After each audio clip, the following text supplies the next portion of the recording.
Nah, itu ya. Kita lanjut ngaji di kitab Bidayatul Mujtahid ya. Bismillahirrahmanirrahim. Ittafaqal ulama ala annahu shalal wajib bil jumlah min faraidil wudu liqouli ta'ala faghsilu wujuhakum. Jadi membasuh wajah itu tidak ada khilaf di antara para ulama. Karena kenapa? Berdasarkan dalil faghsilu wujuhakum, maka basuhlah wajahmu. Wahtalafu minhu fi thalathatin mawadi'. Nanti kalau ada pertanyaan monggo ya, langsung saja. Tetapi mereka itu khilafnya itu pada 3 hal. Membasuh wajah itu sudah sepakat semuanya itu bilang wajib. Tetapi para ulama itu berbeda pendapat pada hal-hal yang akan saya jelaskan ntar lagi.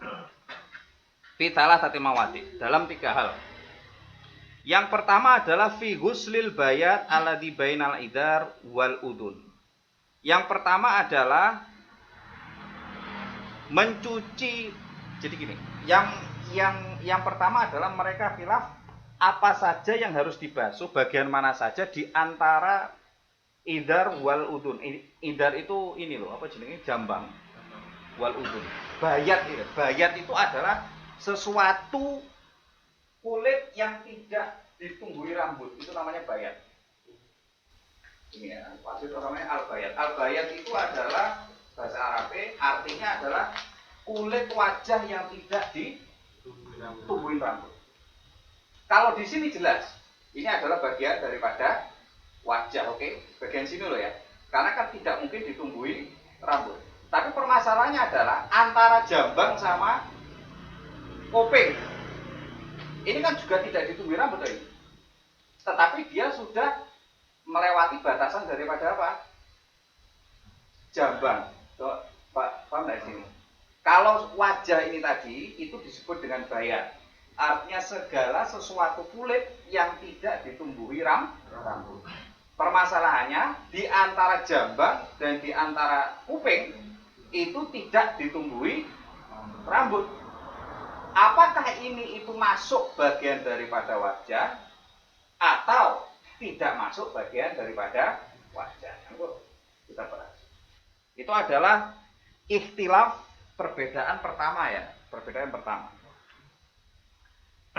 Kemudian fi ghusli mansa dalam minalikyah. Kemudian wa fi tahlilil lihyah. Kemudian mereka khilaf juga bagi orang yang punya jenggot. Ada yang orang tidak punya jenggot dan ada yang punya jenggot. Jenggot ya. Nah, jenggot. Artinya bagaimana ketika orang itu punya jenggot? Apakah cukup dia dibasuh saja sini gitu loh Mas? Atau fitahlil lihyah. Tahlil itu artinya kudu jenggotnya diuraikan. Insadala itu berarti tidak cukup hanya dibasahi, tetapi kalau jenggotnya itu lebat ya, itu apakah harus juga dibasuh ininya? Karena kan dia tumbuh di antara mana? Di wajah ini tadi gitu loh ya. Clear ya? Jadi jenggot itu kan tumbuh di area wajah. Ojo tahu brengos jelas masuk gitu loh. Gitu ya.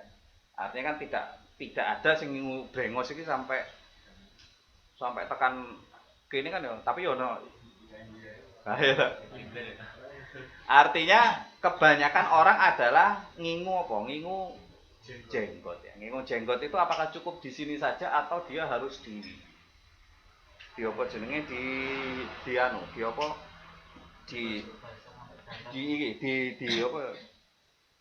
diuraikan. Fal masyhur min madzhabi Malik annau laisal bayat ala dibainal idar wal udun. Tak tulis wae. Jadi ini kita bahas masalah antara jambang sama jenggot. Jambang karo apa mau? Jambang dan bagian jambang dan telinga ya toh. Kalau mazhab Maliki, kita kan berbicara beberapa mazhab ya. Jadi nanti jangan milih sing kita serah. Mazhab Malik ini gurunya Imam Syafi'i. Itu adalah dia bukan bagian daripada wajah. Bukan dari wajah.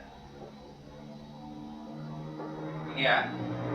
Oke, ini antara pembahasan terkait dengan apa mau? Kulit antara antara jambang dan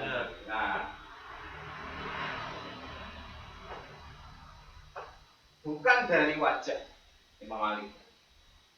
Nah ini nanti tak jelas hadisnya nanti di akhir. Kenapa kok mereka khilaf nanti di akhir.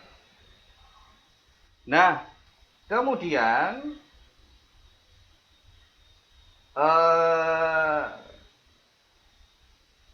tetapi kalau Abu Hanifah Wasyafi'i itu adalah bagian daripada wajah, ya. Tapi kalau Imam Syafi'i dan Imam Hanafi itu bagian daripada wajah. Imam Syafi'i,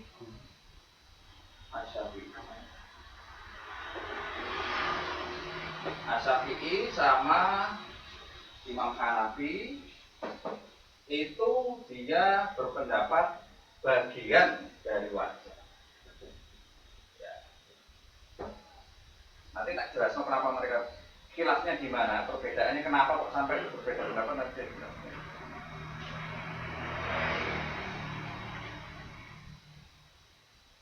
Wa amma man sadara min alikya fa dhahaba malik ila wujubi imra'il ma alaihi wa lam yujab wa syafi'i ya min qawlihi. Tetapi untuk dari sini ya saya potong.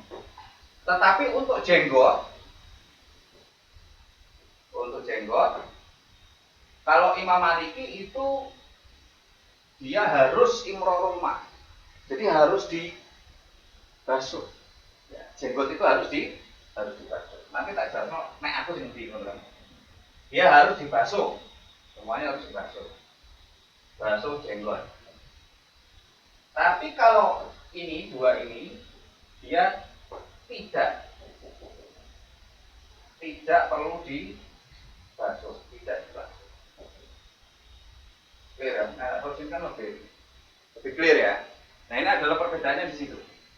Kalau Imam Maliki kuwi dibasuh jenggote, tapi kalau Imam Syafi'i dia tidak dibasuh dari jenggotnya. Berarti ketika tidak dibasuh menganggap kalau itu bukan bagian daripada wajah. Jadi misalnya duwe jenggot sampai ini kae, ya cukup ini saja.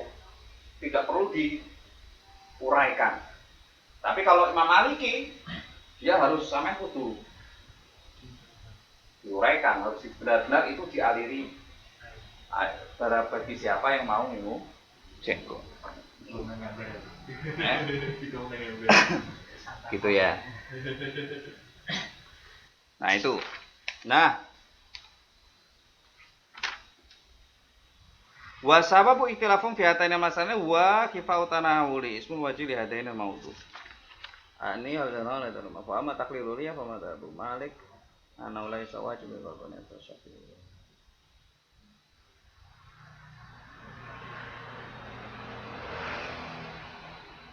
Jadi perbedaannya kenapa mereka berbeda? Karena mereka ada hadis mereka berpendapat atau berbeda pendapat dalam menafsirkan hadis tersebut. Nah, kalau saya pribadi, nenek sampean milih sing ndi? Oleh milih semuanya boleh ya. Jadi dalam kajian ini itu terserah mau milih arep basuh muka itu apa jenenge? Menganggap ini itu bagian daripada wajah atau tidak gitu kan. Tetapi nek penake saja nih, nek misalkan membasuh wajah itu kan jelas pasti akan sampai sini kan. Iya. Sing rada rekoso kan mek rame jenggot tok ngono lho. Misalnya punya jenggot panjang gitu kan. Itu kan harus di ini kan rada rekoso gitu loh. Jadi ya wis terserah. Karena monggo mau ngikut yang mana itu monggo. Yang penting sudah pada ngerti bahwa perbedaannya di situ dan tapi ulama itu semuanya sepakat bahwa membasuh wajah itu adalah wajib. Sebelum saya lanjut ke bagian tangan, ada pertanyaan enggak terkait wajah?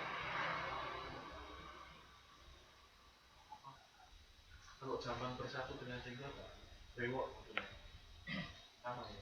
Sama, Perlakuannya sama. perlakuannya sama. Jadi perlakuannya sama. Kecuali kalau misalkan tapi kan belum ada memang yang sini kan tumbuh rambut kan. Ya kuasanya Gusti Allah ya. Jadi kalau sini gabung itu ada.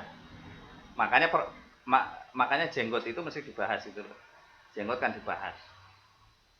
Tetapi nek golek amane ya nek mau semuanya ya monggo. Artinya menganggap itu bagian dari wajah, pengen sempurna loh ya. Pengen sempurna itu monggo. Tapi kalau saya lihat kan di sini kan tidak ada jenggotnya yang apa? Tidak ada yang ngingu jenggot terlalu apa jenenge panjang. Artinya kalau Rosid ini kan cuma buat style. Tak jane ngono lho. Jadi tidak benar-benar mengikuti sunnah ngono lho ya toh, Bro. Nah. Beda nek misalnya mengikuti sunnah itu kan kadang ono sing tekan sak apa jenenge? Tekan sak mene ngono kae to. Ono sing tekan sak mene. Tapi kalau model-model kayak gini dia style. Jadi ben ketok jantan ngono kan ono jenggote. Ayo ta, ben ketok jantan ngono berarti ono jenggote ngono lho. Di jenggot era di jenggot kita omong masuk ancare. Lah iya kan, style.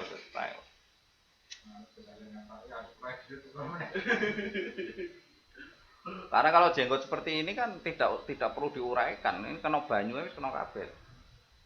Jadi tidak perlu diuraikan.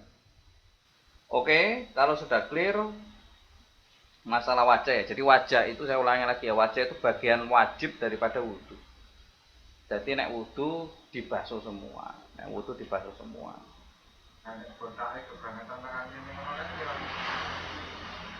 Mana? Kepala.